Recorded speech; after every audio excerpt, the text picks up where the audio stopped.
I think that there is a really good opportunity for you to make some good choices right now. March didn't fluctuate that differently than January, February. I mean, definitely it's picked up since January, but they're still quite slow and there's still quite a bit of inventory on the market. So what that ultimately means for buyers is that they do have quite a bit more choice than they've had in the past couple of years. For sellers, they're going to have to set some appropriate expectations.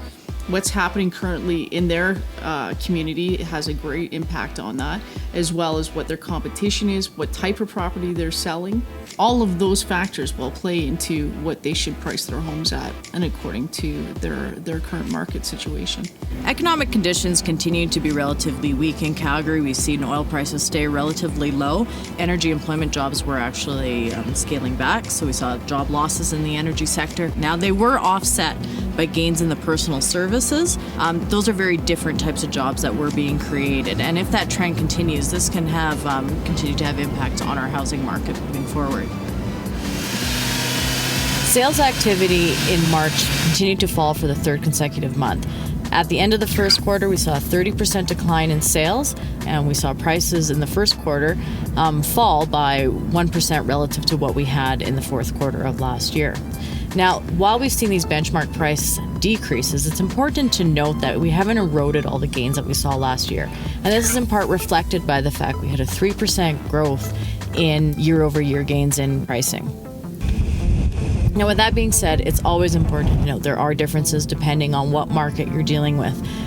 We saw that price declines in the apartment sector were greater than what we had in both the detached and the attached sector. So for anybody who's operating in this market, it's important to consider what inventory levels are available in each of these segments, because citywide figures don't always represent specific local activity in various communities or by whatever price range you're operating in.